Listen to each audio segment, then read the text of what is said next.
But then something happened. It happened to me, just as it happened to you. Shut up! I don't want to hear your lies! Your own father said that artists use lies to tell the truth. Yes, I created a lie. But because you believed it, you found something true about yourself. No. What was true in that cell is just as true now. What you felt in there has nothing to do with me. All of humanity, every single one of us, you, me, everyone, exists as a collection of stories. From the moment we are born, we are given a language not of our own choosing, with toys and other imagery that is also not of our own choosing, all of which in some way, shape, or form mold us. There's a reason why in so many fantasy games, the choice of the human race is the most versatile out of all the other ones. When we are children, we are given many stories and fables. While nowadays, parents seem to use these more as entertainment and distraction, these stories and fables hold important messages and lessons to us, whether we want them to or not. Certain truths that lie beyond the surface. In The Boy Who Cried Wolf, we are not teaching children lessons pertaining specifically about wolves or herding sheep. We are teaching them the consequences of lying and losing people's trust. Wolf! Wolf! Wolf! I'm afraid you'll have to do better than that. Wolf! Sorry, no sale. On a similar note, growing up in a small Eastern European country, my grandparents lived deep into the country, surrounded by woods, hills, and all sorts of animals. When I was 3 or 4 years old and wanted to go playing in the woods, they would warn me of old Slavic folklore about werewolves. I still remember there was one particular incident, quite vividly despite me being so young, where I would try to run off into the forest where no one was looking, but then I remembered all their stories about werewolves, looking to snatch little boys up. I remember the face of some werewolf I saw in a TV show or book, who knows at this point, but it made me freeze up, my heart pounding in my tiny little chest, as I ran back to my family screaming about the werewolf that was going to get me. Obviously there were no werewolves, but that didn't matter. That simple little story had such a profound impact on me at that age. It made my entire body freeze and made me come crying back. Whatever existed in those woods didn't matter. What mattered was what I believed. The story inside of my head. For all I know, this might be one of the reasons I'm always hesitant at first whenever I come across a dog, because somewhere in the back of my mind, I managed to use behavioral psychology on myself and turned me into a baby Albert. But this is an anime-themed channel trying to talk about a serious subject, so let me bring this back around. Do you think the shows that we watch have any effect on us? How much of an effect? We've seen certain effects of some type of manga or anime coming out and it having a notable impact on Japanese society. A prime example is the volleyball anime Haikyuu, which, since its debut, has made volleyball soar in popularity and participation over in Japan. In America, the Kung Fu craze led by Bruce Lee in the 70s caused a giant boom in karate and Kung Fu dojos to open up across the United States. Harry Potter created a book craze that saw the medium of children's books shift. Michael Jordan created a craze in basketball in the 90s, which caused a massive impact on me when I moved to the country in the Chicagoland area. The list goes on, but let me get back to the concept of stories in a broader sense. Those tales that we are told around the proverbial campfire will have an effect on us. They will always have an effect on us, whether we like it or not. The way our parents speak and communicate will be picked up by us, not just in the form of accents, but mannerisms too. There is an old fable. A hawk's egg one day fell from a tree and ended up in a chicken coop. The hawk grew up thinking he was one of the chickens, and he would look up at the sky, seeing the other hawks soaring above, wishing that one day he could fly like them. Because of his environment and the story that he was fed since he was a baby that he was a flightless chicken, he was never able to fly, despite his burning desire and capability. When we get told tales of our brave ancestors who do amazing things like fight bears with their bare hands, or knights who go and slay the evil dragons, as children, this fills us up with certain feelings, and makes us from that point on think and act in certain ways. These ways may be temporary, or they may be permanent, but if they kept getting fed story after story, day after day, of various brave men and women who do heroic, maybe even superhuman feats, and those stories have certain narratives running through them, those stories, those mere words, will shape our very reality. These stories, however, don't work just when we are children. No, it's just that when we are children, these stories shape us the easiest. Then, when we become teenagers, that's when those stories can become the most easily broken and reshaped by your own wills. For so long, all I wanted was for you to love me, to accept me. I thought it was my honor that I wanted, but really, I was just trying to please you. Growing up, we were taught that the Fire Nation was the greatest civilization in history, and somehow, the war was our way of sharing our greatness with the rest of the world. What an amazing lie that was. We've created an era of fear in the world, and if we don't want the world to destroy itself, we need to replace it with an era of peace and kindness.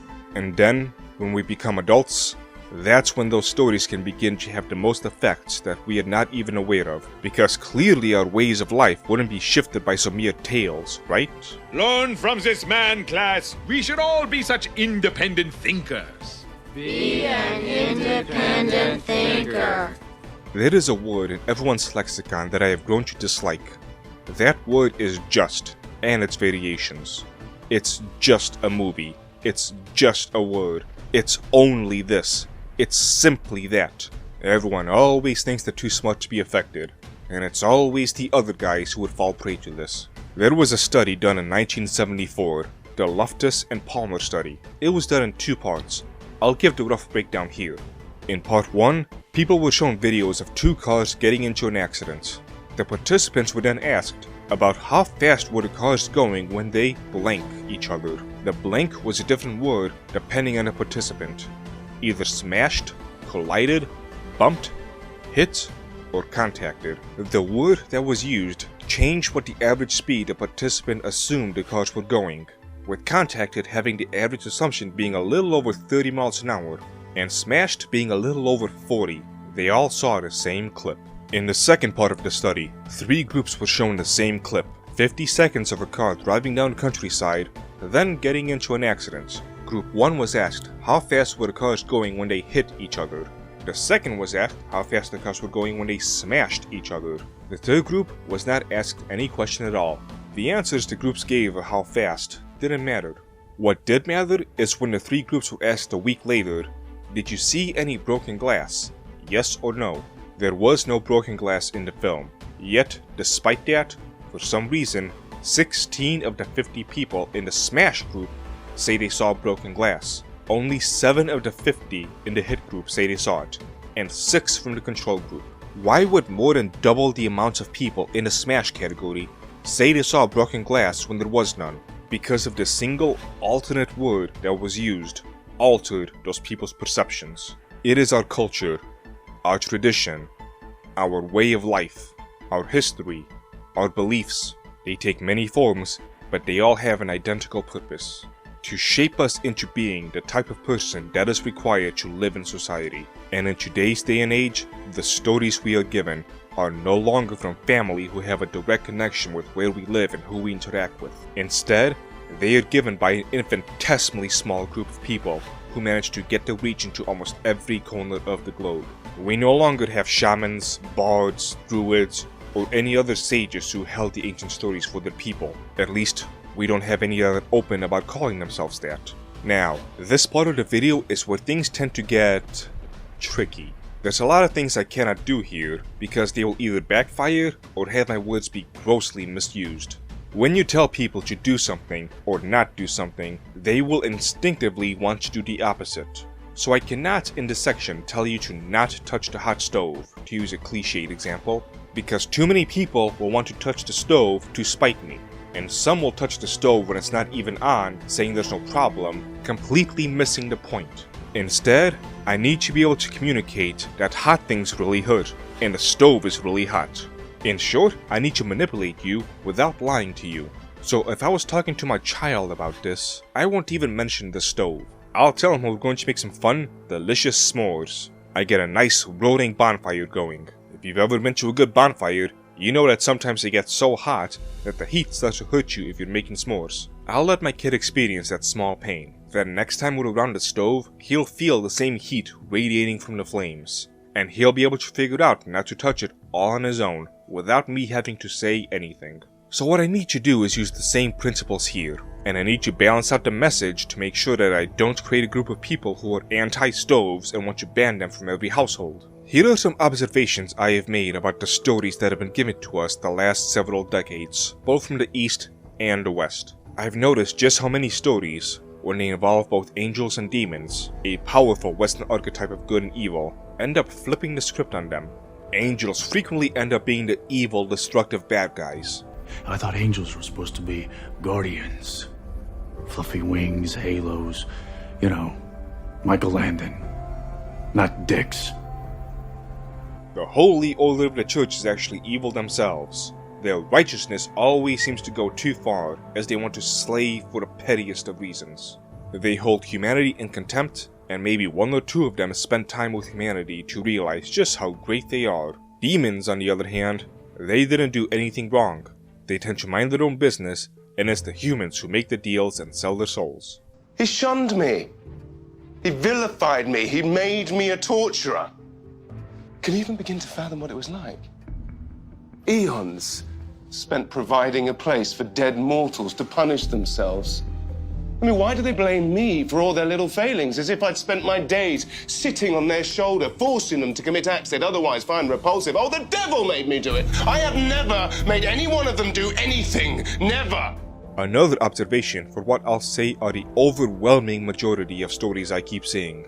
Everyone we're supposed to cheer for, especially the main protagonist, is some sort of idiot or loser. I'm not referring to underdogs. You don't need to be a loser to be an underdog.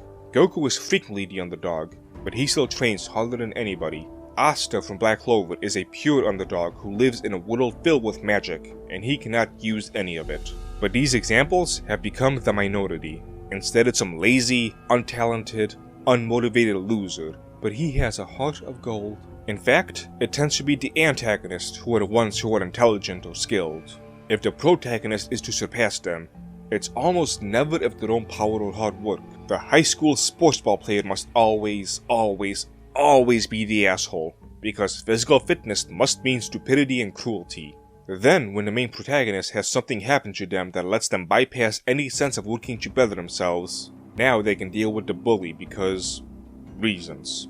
In today's instantaneous society, I wonder how many people are waiting for a sudden unexplainable or supernatural reason for them to become different, maybe even needlessly overpowered, versions of themselves. How many seek out stories that let them indulge in that fantasy? One of the lost, core aspects of stories that seek to transform us is the act of striving. If striving towards a goal or ideal is taken away, what is left but disappointment that we are not the thing we think we should instantly be?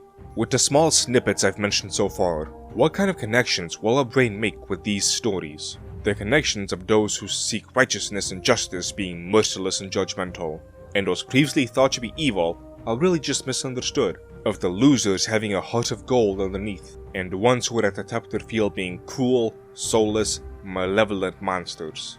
What would happen to our perception of society, of our interactions with people, our association with culture? What would happen to all those? With all this in mind, if the stories we consume help shape who we are, what stories do we choose to consume then?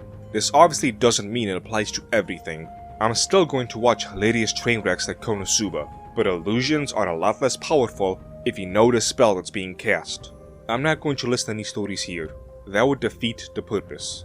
Instead, I'm going to let what I have said so far linger in your mind. All I've done is slightly lift the veil, in the hopes that you yourself naturally start to see these things. And if I did my job properly, you will guide yourself to these stories, and learn how to properly make them a part of who you are. If you need more guidance in this, a large portion of my channel is dedicated to this, despite me not outright saying it. Watch some of my other videos on stories, and see more of what I mean. Subscribe for more content, and if possible help support me in these ventures. Join our Tea of the Month Club, sign up with Patreon, YouTube memberships, visit our online anime-themed tea store, or just share this and other videos with people to help us grow. Because one thing this channel seeks to do is to shatter the illusions that these false stories have cast upon us, and bring back the magic that they once held.